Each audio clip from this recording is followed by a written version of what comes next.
16-year-old Melanie Cruz disappeared without a trace during a school trip to the Florida Everglades. She left the group to film the sunset and was never seen again. The only trace is a camera found in the swamp. The last shot shows a blurred image, a dark silhouette among the mangroves. No body was found, and the case was quickly filed away. But years later, the swamp unexpectedly returned a terrifying piece of evidence that proved Melanie was not just lost. On October 28, 2004, a Bayshore High School bus pulled into a parking lot at the edge of the Everglades. The students laughed and chattered. The nature study trip was supposed to be a routine one. A few hours in the swamp, a lecture by a guide about the ecosystem, and photos for the school yearbook. Among the 40 teenagers was 16-year-old Melanie Cruz. Quiet, withdrawn, with a camera constantly raised to her face. She carried an old Canon AE-1, a gift from her father, a former fisherman who supported her passion for photography. According to her classmates, she was wearing a blue long-sleeve t-shirt, jeans, and black sneakers. She sat closer to the window and hardly participated in conversations. A friend later recalled, "Melanie always lagged behind to take a picture. It was as if she saw something we didn't notice." At 10 o'clock and 20 minutes, the bus stopped at a path leading to an observation deck above the swamp. The biology teacher, Mrs. Harper, reminded them not to stray too far. The attendance book would later record that the group started the hike at 10:30. The weather was stifling, the humidity was almost 100%, and the smell of silt and rotten plants hung in the air. The tall reeds swayed, creating the illusion that the swamp was breathing. The students walked along the path, stopping at the signs. At one point, Melanie moved a few meters to the side, taking pictures of the sun's glare on the water. This was confirmed by 3 school children who were later questioned by the police. At 15 o'clock, the group was already heading back. It was then that Mrs. Harper first noticed that Melanie was missing. She assumed that the girl had gotten behind and ordered the class to gather near the bus. When Melanie still hadn't shown up 15 minutes later, panic set in. The teacher returned to the path, calling her name, but the swamp responded only with the buzzing of insects. At 16:00, the police received the first call about the disappearance of a minor. 40 minutes later, 2 park rangers arrived at the scene. They quickly organized an initial search. 5 adults walked the main trails for up to 1.5 kilometers. Nothing. The next morning, October 29th, a large-scale search operation was officially launched. More than 50 people were involved: the county police, volunteers, and even a dog handler unit. At 7 o'clock, 45 sniffer dogs picked up a trail from the bus, but lost it near a canal junction. The footprints were blurred on the wet ground, and experts admitted that it was almost impossible to distinguish them from the prints of other tourists. On the same day, around 13 o'clock, the rescuers found the first clue: an old Canon camera lying among the wet reeds 200 meters from the route. The film inside was still intact and was developed in a Miami laboratory. The first shots show the swamp landscapes, sunset, and classmates against the water. The last picture was very different. The image was blurred. The camera seemed to shake in his hands. Against the background of dark trees, a fuzzy silhouette was visible, similar to a human. The official report read, "The shape resembles a human being, but there is no detail that would allow for identification or confirmation that it is indeed a human being." For Melanie's family, this image was proof that she had met someone in the swamp. For investigators, it was just a questionable artifact. The search lasted 3 days. They used motorboats, thermal imagers, checked all the fishing huts and abandoned distilleries in the mangroves. At night, searchlights illuminated the canes, reflecting dozens of glowing alligator eyes. But not a single clue. On November 9th, the case was officially transferred to the status of missing without a trace. The press wrote briefly, "The schoolgirl who had wandered away from the group was probably a victim of the elements." However, the story quickly grew into a rumor among the locals. Some said it was alligators, others that the girl had run away on her own. But everyone knew about the photo with the dark figure that was shown on the news. Carlos Cruz, Melanie's father, kept a copy of that photo in his wallet. He would later tell reporters, "I've looked at that photo hundreds of times. There is someone there. I know that my daughter did not meet an animal, but a person." This is how the story began, which remained unsolved for many years, and the last photo became the only key to the mystery. The first days after Melanie's disappearance were marked by uncertainty. The police tried to keep an optimistic tone, repeating that the girl could have been lost and still be alive. But the longer the silence continued, the more the investigation resembled a dead end. On November 11, 2004, the county sheriff's office officially announced 3 main theories. The first was an accident. The report stated, "Possible fall into a marsh or alligator attack. The Everglades ecosystem is a deadly danger to an unprepared person." The second version is a voluntary escape. Articles began to appear in the media hinting at possible problems in adolescence, although neither school nor friends confirmed such assumptions. The third version was criminal, kidnapping or assault by an outsider. But investigators acknowledged that they could not find any signs of a struggle or foreign prints. According to Mrs. Harper, her classroom teacher, Melanie was quiet but poised. She did not have any conflicts in the team and was not prone to risky behavior. All of the students' testimonies confirmed the same thing. She was too far behind to take pictures. Then there was a lapse in the group's memory. The girl's father, Carlos Cruz, a former fisherman who had known the swamp since childhood, could not accept the official wording. In the first week after the search was suspended, he began his own raids. He would go out on a boat at dawn, taking a lantern and a long spear with him, looking for any remnants of clothing or belongings. Local residents told journalists, "We saw his boat every night. He was going deeper into the countryside where even the rangers did not venture." In December 2004, Carlos filed a petition to resume the search. He brought a map with his own markings to the sheriff's office, showing where he thought there might be tracks. But officials refused, citing the lack of new evidence. In January of 2005, the Miami Herald published a story titled, "The Swamp Doesn't Talk." The article stated, "The Melanie Cruz case is going to the archives. No new evidence, no witnesses. Only the silence of the Everglades."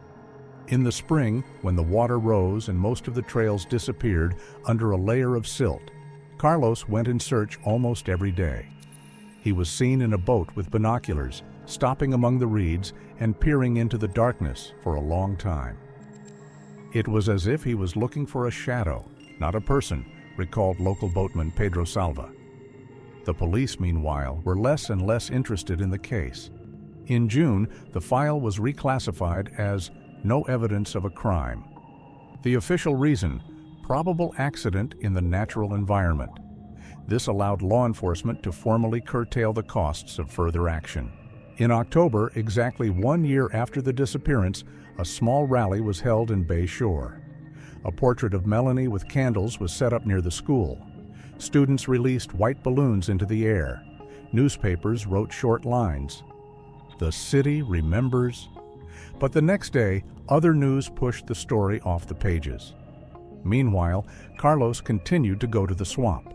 Neighbors said that he started sleeping on the couch by the window so that he could go straight to the boat in the morning. His wife did not speak to the cameras, but his family knew that the family was cracking under the weight of silence. Gradually, a legend emerged in the community. The Everglades took the girl. In the bars, they told the story of the dark silhouette in the photo, which some people thought was a person and others thought was a ghost. This detail became a frightening symbol of the case, an artifact that haunted people. On October 28, 2005, exactly 1 year later, the case was officially filed in the county archives. Documents, photographs, and protocols were kept in a gray folder labeled Cruz, Melanie, disappearance. For the police, it was another unsolved case among hundreds, and for the Bay Shore, it was a shadow that remained on the streets and in the school's classrooms. The girl who disappeared into the silence of the swamp became a reminder that even familiar places can be swallowed up without a trace. On May 21, 2014, two local residents, brothers Luis and Ernesto Ramirez, went to check their crayfish traps in a remote canal. This place was several kilometers away from any tourist roads. The only way to get there was by narrowboat through dense mangroves, where even rangers rarely visited. Around 11 o'clock in the morning, while passing the next point, they noticed an old metal structure half submerged in the silt. It was a rusty crab trap that seemed to have been there for years. The mesh was crumbling under their hands, and something round was visible through the algae and silt. At first, Luis thought it was a large stone, but after cleaning the surface, he felt the characteristic smoothness of bone. The police report later noted, 11 hours and 27 minutes. An object resembling a human skull was found in an outdated crab trap in the San Mateo Channel. The brothers did not touch the remains. They immediately called 911. Patrol boats arrived at the scene. The police confirmed that there was indeed a human skull inside. Forensic experts from Miami were called in to remove the evidence. The very next day, an examination led by Dr. Juan Alvarez confirmed the identity. The dental records matched. These were the remains of Melanie Cruz, the same girl who disappeared during a school trip to the Everglades. The news came as a shock to the family. Carlos Cruz, the father, arrived at the morgue and, according to eyewitnesses, could not muster the strength to enter the room. His short sentence, recorded by journalists, was as follows: "I waited for so many years, and the swamp finally gave my daughter back, but already dead." Detailed investigations brought another strange discovery. Microscopic particles of pollen from the Clusia rosea plant were found on the victim's teeth. This species is found exclusively in inaccessible areas of the deep Everglades, where no trail leads. The experts concluded Melanie, after her disappearance, ended up exactly where she could not get there on her own. The trap itself raised no fewer questions. The condition of the metal showed that it had been in the water for decades. The skull inside could not have been there by accident. Either it was deliberately placed in the trap as a way to get rid of a body part, or only this part of the body had drifted through the canal until recently and got stuck in the net. None of the options seemed simple. If there was a deliberate intent, the action took place a long time ago. If it was an accident, the question remains as to why this particular part ended up in that place. The local newspapers carried alarming headlines. "The swamp gave Melanie away," and "The secret that water could not hide." Television showed pictures of the rusty trap being pulled ashore and a close-up of the mangled skull. The sheriff's official comment was brief: "The remains found have been identified as the body of Melanie Cruz. The missing persons case has been reopened." But for the family and for the town of Bay Shore, it meant one thing. The legend of the accident had crumbled like an old trap net. Someone had once deliberately hidden the girl in the heart of the swamp. And now we have to find out who and why. On May 24, 2014, the Monroe County Sheriff's Office officially reclassified the case of Melanie Cruz's disappearance as a murder case. After confirming the identity of the found skull, a new stamp appeared on the documents: Homicide Investigation. This decision was a turning point. A story that had been considered a tragedy of chance for decades now had a criminal character. Detective Maria Salinas was assigned to the case. She had a reputation as a meticulous investigator who was never satisfied with superficial answers. Her previous investigations had involved drug trafficking and disappearances in Miami's port areas. The management believed that a woman with a cool head would be able to look at old materials from a different angle. Her first step was to go to the place where the Ramirez brothers found the trap. Maria spent hours examining the overgrown canals. She noticed right away that the trap was too deeply covered with silt to have been there by accident. In her report, she wrote, "The skull was probably placed inside on purpose, not to signal, but to disappear, a hiding place designed to last for years." Carlos Cruz, Melanie's father, did not believe in the accident version from the beginning. When he was informed that the investigation had been resumed, he felt hopeful again for the first time in many years. His words in a report by Channel 7 Miami sounded bitter.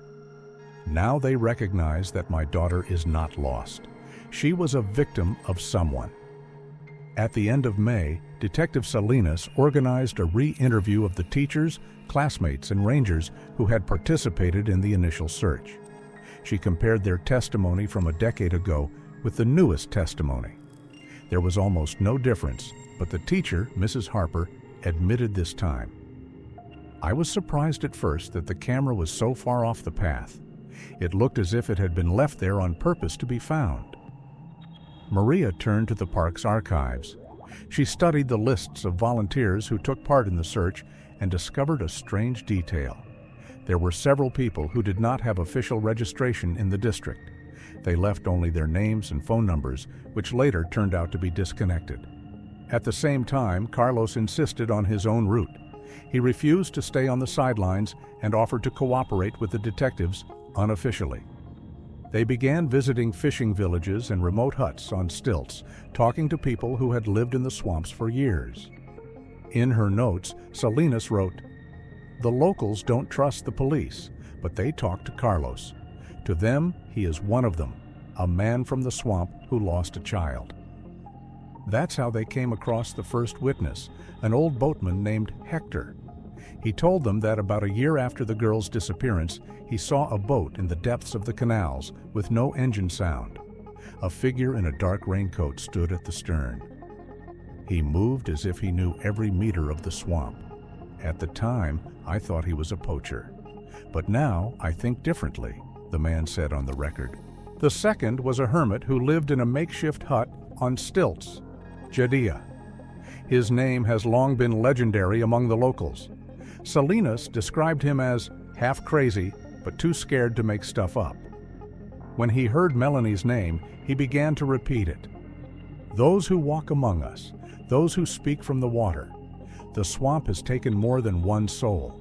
There are others, deeper." His words sounded ridiculous, but they made Maria and Carlos think. Perhaps Melanie's story was not an isolated one. For Maria Salinas, this confusing information was more of a challenge than a proof.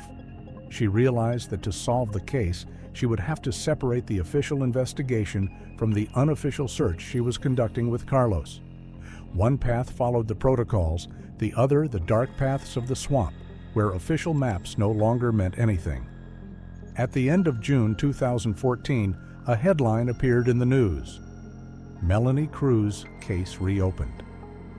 For most Bayshore residents, it was just another line in the paper.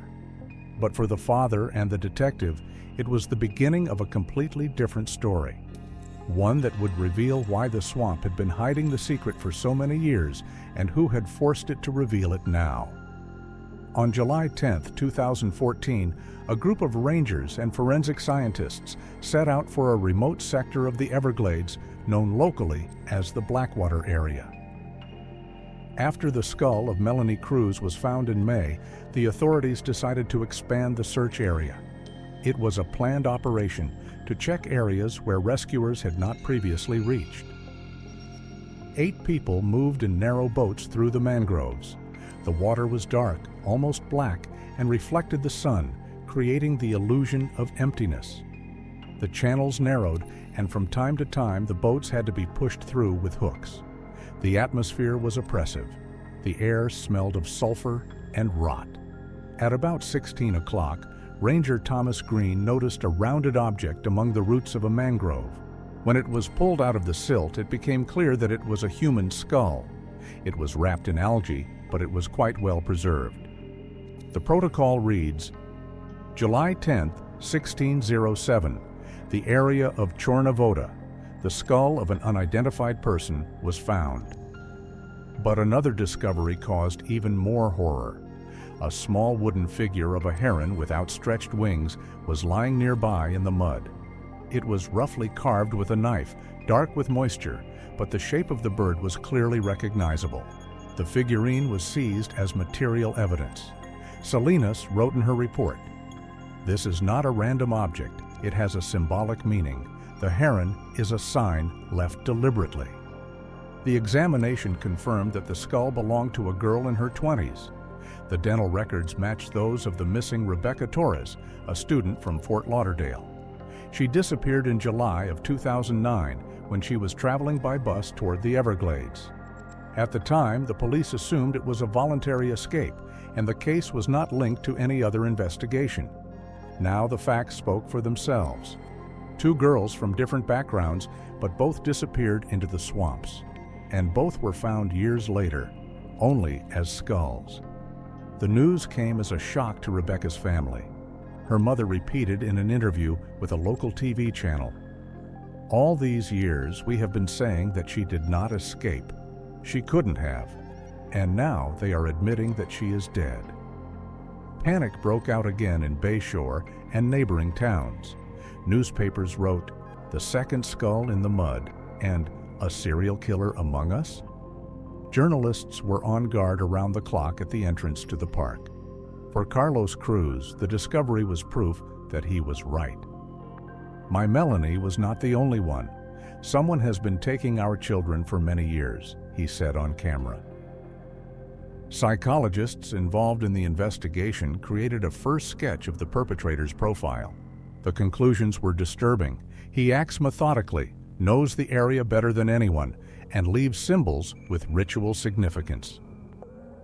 The wooden heron could indicate a distorted interpretation of local legends. In her notes, Salinas also recalled a conversation with Jeddia. His fragmentary words, "The swamp has taken more than one soul," now sounded like an eerie coincidence. She emphasized, "This is not proof, but confirmation of what the residents themselves believe, that someone has been active here for a long time and not for the first time." The discovery of the second skull finally changed the case. It was no longer an investigation of a single death. Now the police were dealing with a serial killer who had remained invisible in the swamps for decades. On July 22, 2014, Detective Maria Salinas and Carlos Cruz spent several days studying canal maps. They carefully analyzed the places where the remains of Melanie Cruz and Rebecca Torres were found. Hydrology experts confirmed that the currents in both areas converged in one direction, to a remote part of the Everglades, where, according to locals, an illegal moonshine distillery had been operating decades ago. Old maps from the 70s showed a site with several wooden sheds that had long been overgrown with mangroves. Official searches were not conducted there. Inaccessibility and complete lack of trails made the place unsuitable for tourists. Carlos insisted that this was the place to look. Salinas agreed and organized a nighttime surveillance. They set off in a small boat together, without official escort, explaining it as reconnaissance before the operation. The evening was stifling. The air hung heavy over the reeds, and insects swarmed around the lanterns. At 23 o'clock, they turned off the motor and let the current slowly carry the boat deeper into the mangroves. There was an eerie silence around them, broken only by the splash of water against the roots of trees. At midnight, they heard a soft sound, not the splash of oars, but a steady humming, like the rustle of a fan. Salinas recognized it immediately, a silent electric motor. Through the thicket, they saw a light spot, a dim reflection from a lantern covered by a cloth. The boat was moving gently, almost without splashing. At the stern stood a figure in a dark raincoat, with its hood pulled down deeply. He kept his balance by leaning forward, and next to him on the bottom of the boat was a bulky object wrapped in a tarpaulin. The object was so heavy that the boat was tilting noticeably to one side. Carlos squeezed the detective's hand in the darkness. They both realized that they were seeing a man carrying something deep into the swamp, something he didn't want to show. the figure slowly disappeared between the mangrove roots. The boat made almost no sound, only from time to time the metal hull glimmered in the darkness. Salinas wrote down the exact time, 12 hours and 40 minutes at night, and the direction of travel was southeast. They could not intervene on their own. The risk was too great. In her report, Salinas later wrote, "Observed an unknown person in a raincoat on a boat with an electric motor. He was carrying a large object wrapped in a tarpaulin.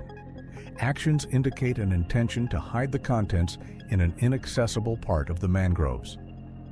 For Carlos, this night was a confirmation of all his fears. He whispered as the boat disappeared into the darkness, "That's who took Melanie."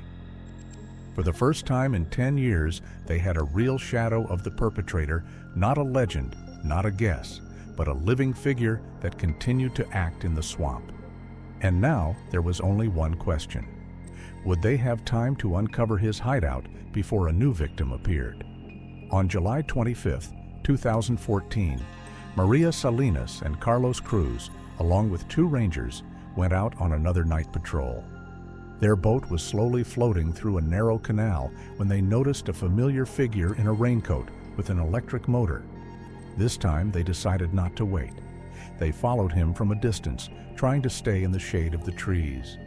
The stranger's boat moved confidently, as if he knew every bend in the canal. Finally, it turned to the side where the water looked thicker, almost inky, and disappeared into the mangroves. As the pursuers cautiously approached, an eerie clearing opened up before them, hidden from prying eyes. On the low-hanging branches hung old crab traps covered with silt and rust. Inside each one were bones, small ribs, jaws, children's phalanges.